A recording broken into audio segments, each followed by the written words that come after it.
नमस्कार, मैं हूं नेहा सिंह और आप इस वक्त मुझे युग चरण चैनल पर देख पा रहे हैं। अगर आप इस चैनल पर नए हैं तो इसे सब्सक्राइब करिए ताकि आप खबरों के साथ बने रहें। हमारे खबरों को ज़्यादा से ज़्यादा शेयर और लाइक कीजिए ताकि आप तक खबरें सबसे पहले पहुंच सके।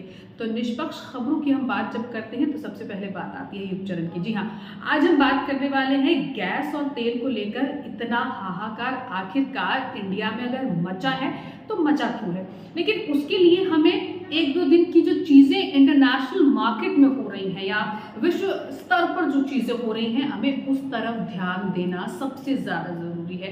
जो ईरान को लेकर लगातार जो लड़ाई की चीजें हो रही हैं, लड़ाई की खबरें सामने आ रही हैं यूएस की तरफ से या इजराइल की तरफ से, उसको लेकर कहीं ना कहीं उन चीजों का इम्पैक्ट भारत पर, इंडिया पर जरूर पड़ रहा है। लेकिन दूसरी तरफ जब हम वही अगर हम गैस की बात करें या तेल की बात करें अमेरिका से खरीदते हैं तो भारत को वो महंगा पड़ता है। लेकिन इन सब के बीच में इन सब बातों को समझेंगे कि किस तरह से वो महंगा पड़ता है। लेकिन सवाल एक और है, सवाल ये है कि आखिरकार हम ईरान को इग्नोर करके ट्रंप की तरफ क्यों जा रहे हैं। क्यों हम वो सब सामान जो हमें सस्ते में मिल सकता है वो हम अमेरिका से खरीद रहे हैं। तो सबसे पहले ये समझने की हम कोशिश करते हैं, ईरान जो कि हमें पहले से कच्चा तेल, गैस सब कुछ उपलब्ध करवा रहा था और उसका इंश्योरेंस और जो ट्रांसपोर्ट का खर्चा आ रहा था वो ईरान खुद वहन कर रहा था। पहला, यहाँ पर हमें सस्ता पड़ता था वो सामान। दूसरा, जो पेमेंट होती थी उस सामान की वो INR में होती थी, यानी कि जो भारतीय करेंसी है उसमें उसकी पेमेंट होती थी, यानी कि भारत के लिए फायदेमंद था वो। हम अपनी करेंसी से सामान खरीद फरोख्त तेजे हैं तो कहीं ना कहीं इंटरनेशनल मार्केट में हमारी करेंसी की वैल्यू बढ़ती है। उसके बाद अगर हम तीसरी बात करें, तीसरी बात ये थी कि एक समय तब था जब यूको बैंक डूबने की कगार पर था, उसमें अपना पैसा लगाकर, उसमें अपना कई हजार करोड़ रुपए देकर एक FD कर ईरान की तरफ से उसे बचाया गया था। ये तो ईरान की तरफ से कुछ पॉजिटिव कदम या कहें कि दोस्ती, क्योंकि एक टाइम पे कहा जाता था कि ईरान जो है वो भारत का दोस्त है, ये कदम उठाए गए। लेकिन दूसरी तरफ वही अगर हम आज के परिप्रेक्ष्य की बात करें तो आज जनाब क्या होता है, आज ईरान और इजराइल का जब युद्ध चल रहा है, लगातार अमेरिका की तरफ से भी हमले हो रहे हैं। इस बीच इजरायली नेताओं से बात होती है PM मोदी की। जी हाँ, और कहीं ना कहीं उसकी नाराजगी जो है ईरान साफ तौर पर दिखा देता है। उसके बाद भारतीय मीडिया लगातार बोलती है कि जो भारत के लगे हुए झंडे हैं उन जहाजों को गुजरने दिया जा रहा है उस मार्ग से, जिस मार्ग से किसी भी जहाज को नहीं गुजरने दिया जा रहा, सिर्फ चाइना के जहाजों को वहां से गुजरने दिया जा रहा है। लेकिन सच्चाई ये है कि उन मार्गों से गुजरने की एवज में आपसे ये कहा गया है कि अगर आपको अब खरीद फरोख्त करनी है हमसे तो आपको चाइनीज करेंसी में खरीद फरोख्त करनी पड़ेगी। ये तो उनकी तरफ से शर्त है। लेकिन दिक्कत यहाँ पर है कि हम ईरान से चाह ही नहीं रहे कि हम उनसे सामान लें।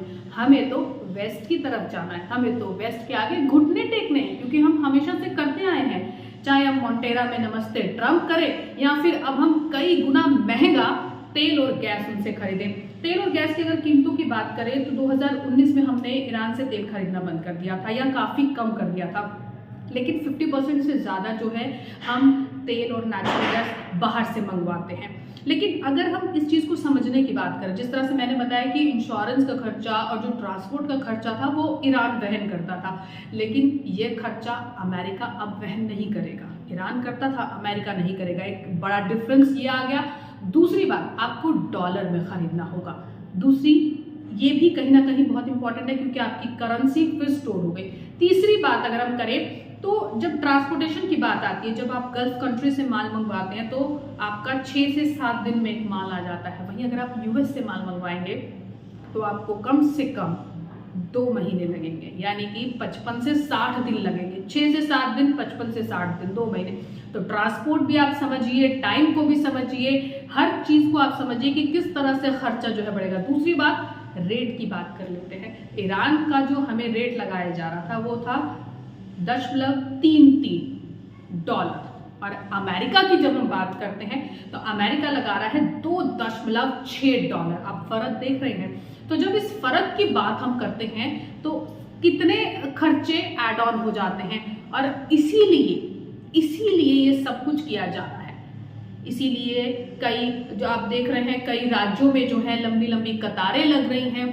और खबर तो ये भी आ रही है कि ज्यादातर जो कतारें हैं वो बीजेपी राज्यों में लग रही हैं। जो नॉन बीजेपी राज्य हैं वहां पर ऐसा कुछ नहीं है, वहां आपको एलपीजी भी आराम से मिल रही है, वहां आपको पेट्रोल भी आराम से मिल रहा है। तो इसके पीछे कहीं ना कहीं एक खबर ये भी आती है कि ये पेट्रोल के दाम बढ़ाने के लिए, जो कि आज काफी हद तक सच भी हो गई बात, पेट्रोल के दाम बढ़ा दिए गए हैं आज। और एलपीजी के गैस अभी कुछ बढ़े हैं, लेकिन आगे भी खबर ये आ रही है कि एलपीजी के दाम जो है वो अभी आगे और बढ़ाए जाएंगे।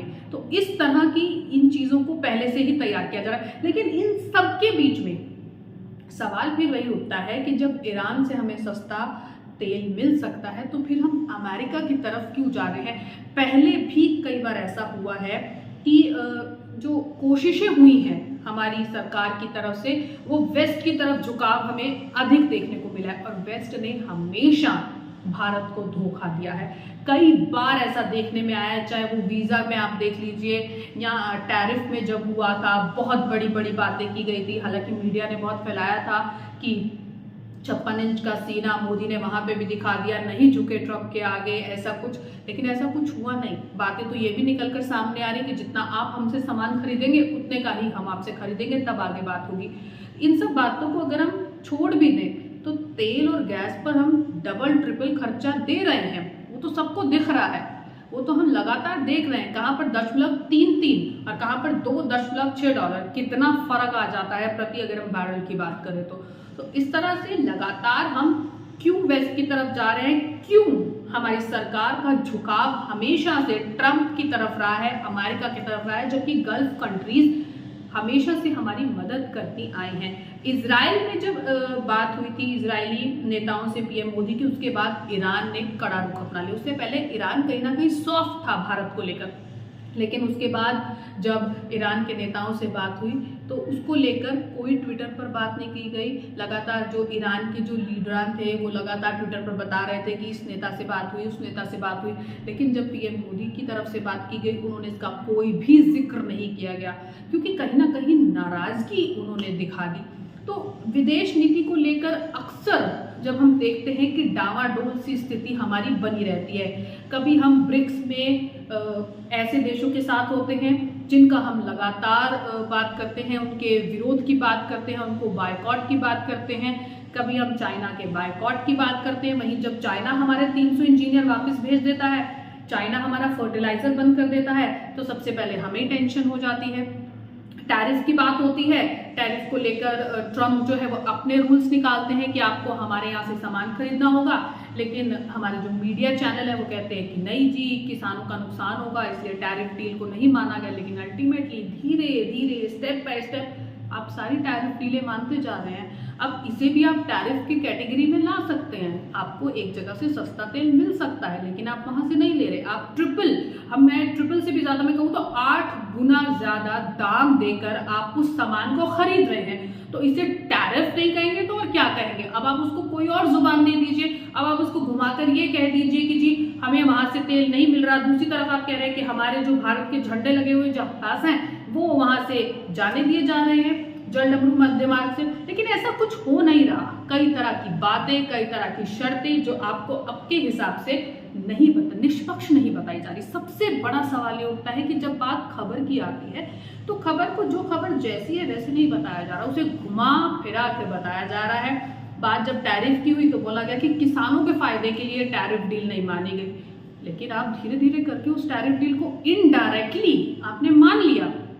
बॉयकॉट चाइना आपने कहा, लेकिन सबसे ज्यादा फर्टिलाइजर भारतीय सरकार चाइना से खरीदती है। चाइना ने अपने इंजीनियर्स वापस बुला लिए, आपके उद्योग धंधे ठप होने की कगार पर आ गए। ऐसा क्यों? इस वक्त भारत हमेशा बात करता है या प्रधानमंत्री खुद बात करते हैं लोकल की, कि हम अपना बनाएंगे, लेकिन छोटे छोटे उद्योगों को खत्म किसने किया? सवाल ये उठता है। तो जो बातें हो रही हैं उन्हीं पर काम नहीं हो रहा। अगर उन्हीं पर काम हो जाता तो आज इस तरह से एलपीजी और पेट्रोल के लिए मारामारी नहीं होती।